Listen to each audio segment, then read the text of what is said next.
Brendan Dassey trial transcript, day 3, page 136. Gons continued direct examination of Nick Stahlke, blood stain interpretation expert. Now, a swipe pattern is an object that has blood on its surface, and it indicates movement, and it transfers then that blood from the bloody object onto a non-stained surface. But it also indicates movement, so we call that a swipe pattern.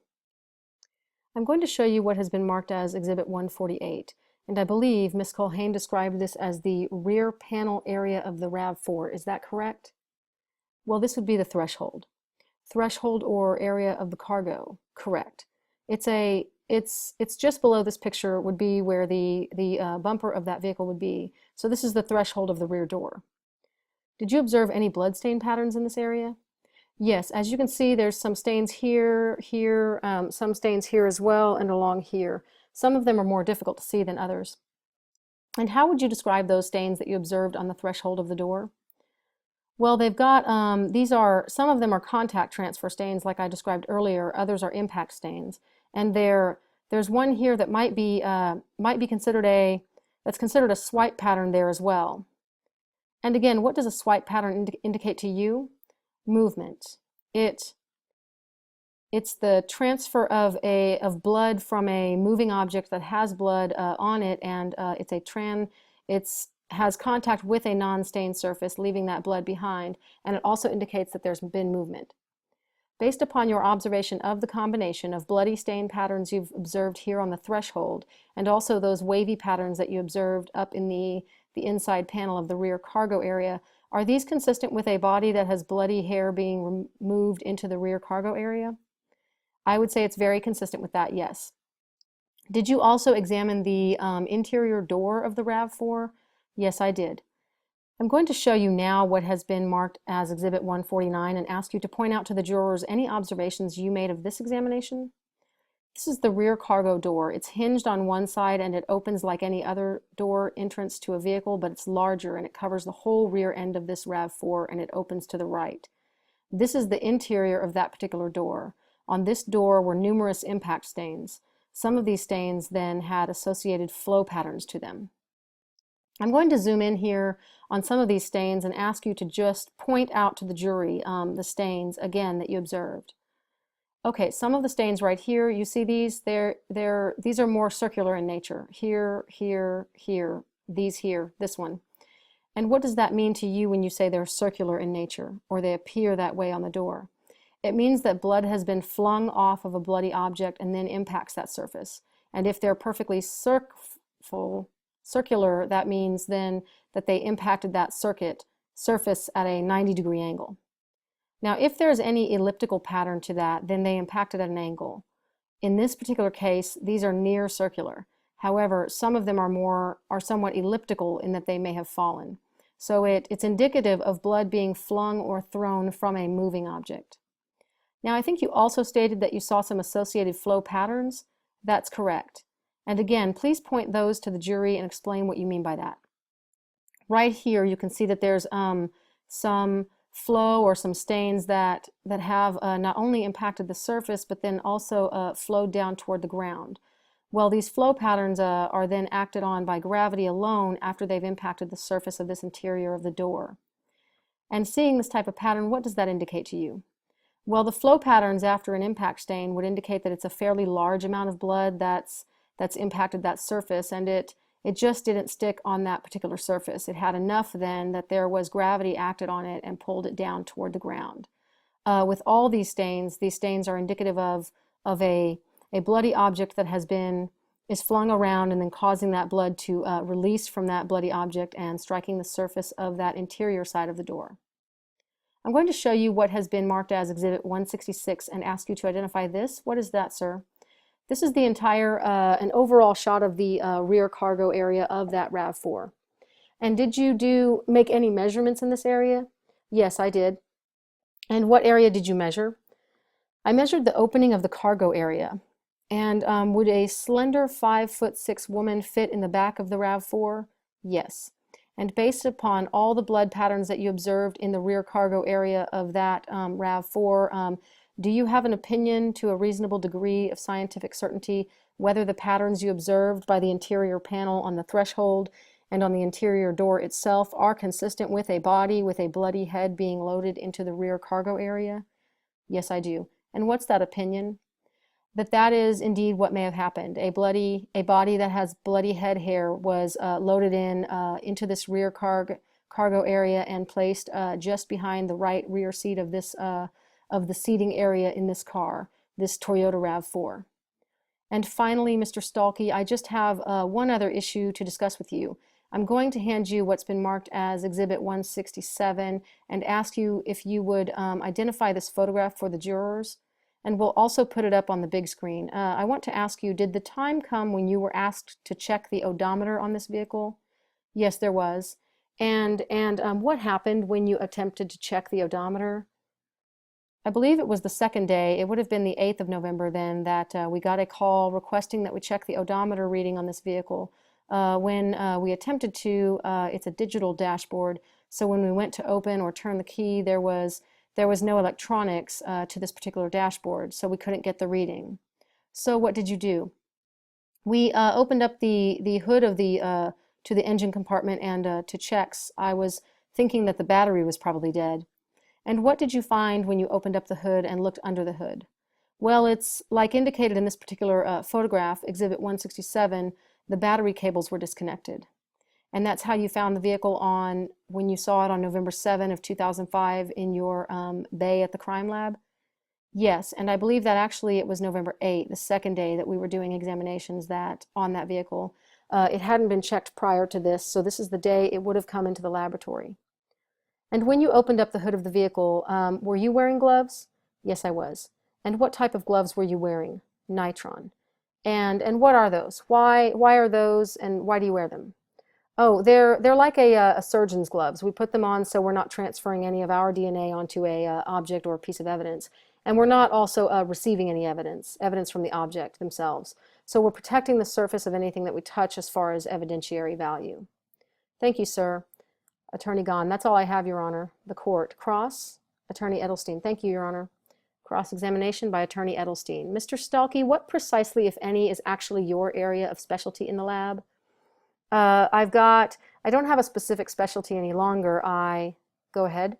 I'm the training forensic science training coordinator, so I have many job duties. Well, given the fact that it's a lab, I would expect that would encompass overseeing the training of a multitude of disciplines within the lab. Is that a fair statement? Well, in my particular area, it would be more for those people that are involved in field response, not any specific discipline.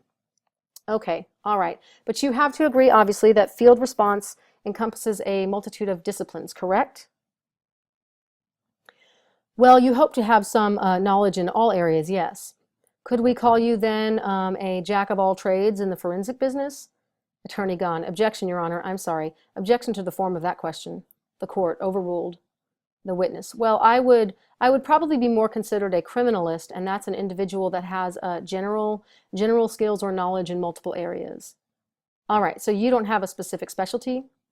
It's not in my title, no.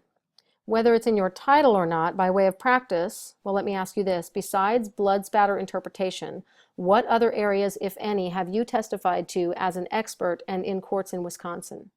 Controlled substances. Are we talking, okay, let me just, so I'm clear, are you talking about running gas chromatograph to determine what a substance might be? Correct. Okay, that's one. We have with all the other presumptive tests as well. Right, sure. Drug and drug tests. Drug testing, okay. Right, controlled substances and question documents. Anything else? Crime scenes and blood spatter. Well, crime scenes are pretty broad, right? Correct. Okay, blood spatter's pretty specific. That's true. As they would call it a subdiscipline of crime scene investigation. That's true. All right, now if I take it during your undergraduate studies that you said, I think you said that was a BS in chemistry? BS in medical technology with a minor in chemistry. Okay, and you've been at the Wisconsin lab for 15 years, right? Approximately. It will be June actually when it's 15 years. Okay, and in that time I believe you testified on direct. You've testified as an expert 10 times over the course of the 15 years involving blood spatter. That's correct. Okay, so less than once a year? For blood stain cases, that would be, if you'd take the average, yes. All right, when you first began your testimony and you were describing different types of stains, I believe you said there's three: passive, projected, and contact. Is that your understanding? These are the three categories of types of stains, yes. So, and then each category has other stains, more specific characteristics. Okay, and where would impact stains come in? The projected stains. All right, if an individual is struck with different types of instruments, you've learned over the course of your experience and training that different types of patterns emerge, right? There is a likelihood, or a possibility, I guess, that you could see those differences, yes. Well, don't you base much of your interpretation and conclusions? For example, State asked you here a few minutes ago, do you have an opinion about whether a body was placed in the back of the RAV4? And you said yes, and you based your opinion upon the stains that you observed, right? Wasn't your question about whether or not we could distinguish the types of weapons that were used? Well, I'm getting to that, but you answered that, and I assume that the answer that yes, a body was placed back there was based upon the interpretation of those patterns and stains that you observed. That has nothing to do with weapons. I understand that. You would expect, for example, if a firearm were used, a different type of pattern than you would if someone cut themselves with a knife. If I'm looking at stains that were generated from a firearm and comparing them to stains that were generated from a passive drop or bleeding from a cut or a wound to the finger, yes, I would see differences. That wasn't my question. Let's use this as a hypothetical. Please repeat your question. Okay, I'll do my best. Would you expect a difference in patterning from a gunshot wound as opposed to a stab wound? And I would describe that as difference in their characteristics. Pardon me? Yes. In the back of the RAV4, the blood that you described that you saw over toward the speaker area, not on the back, but on the side where you talked about you used your spaghetti example, correct? Okay. I'm assuming that's where you concluded that it would be consistent with the hair being placed, right? That's correct. Toward well, let me ask you this. What were the dimensions, the inside dimensions of the back of the RAV4? I have a width is all. I don't have the depth of that particular cargo area. So I take it then you don't have an opinion, or you do have an opinion as to how a body with bloody hair was placed, located within the back of the RAV4. Do you have an opinion? Yes, I do. Other than where the head was located, I have an opinion. My opinion was that an individual that's 5'6" would fit in the storage area of that RAV4. Well, probably not a total length though, right? No. Okay, but you don't have an opinion as to if that's where the head was. Do you have an opinion where the feet were? No, I haven't. Common sense would say that the feet were at the other end, head at the top, feet at the other end. And somewhere in between there would be the torso. Exactly. And as from your examination, am I correct in stating that you found absolutely no evidence by way of blood pattern evidence to suggest an active wound in the torso area of this body? Repeat that question. Am I correct in stating that you found absolutely no evidence, given how you believed the body was placed in the back of the RAV4, for you to conclude that there was a wound in the torso area of the body? There is no direct evidence from the stains that I examined in that particular cargo area of this RAV4 that would indicate the position of those, or location of any wounds other than the ones that were indicative to bloody hair, which would then indicate that that bloody hair is head hair, and that there was a blood source or you would then assume a wound to the head.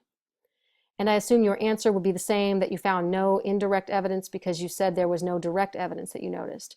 And there was no indirect? I guess I'm asked, distinguish for me if you can, the difference between direct and indirect. I can tell you that those stains that were on the threshold area, the stains that were on the inner front panel of the rear door, I cannot distinguish the location from on a body that those stains could have originated from. They could have been from anywhere on the body. Any blood source could have caused those stains when blood was flung from any part of the body. The only ones that I can positively identify or distinguish from any other part of the body would be the stains that were textbook stains for bloody head hair that were transferred to the area just behind the rear of the passenger seat. Okay, let me ask you this then, Mr. Stahlke. Given your experience, the assumptions you've made about the location of the body, assume that this body had at least one and perhaps two stabbing wounds to the torso area. Would you not expect to find some blood in the area between where you believe the head was and where the feet were? Well, that's a fair question, and I saw some some swipe patterns between the area or the threshold of the door or the vehicle and that rear passenger seat. Now, attorney, Your Honor, if the court please.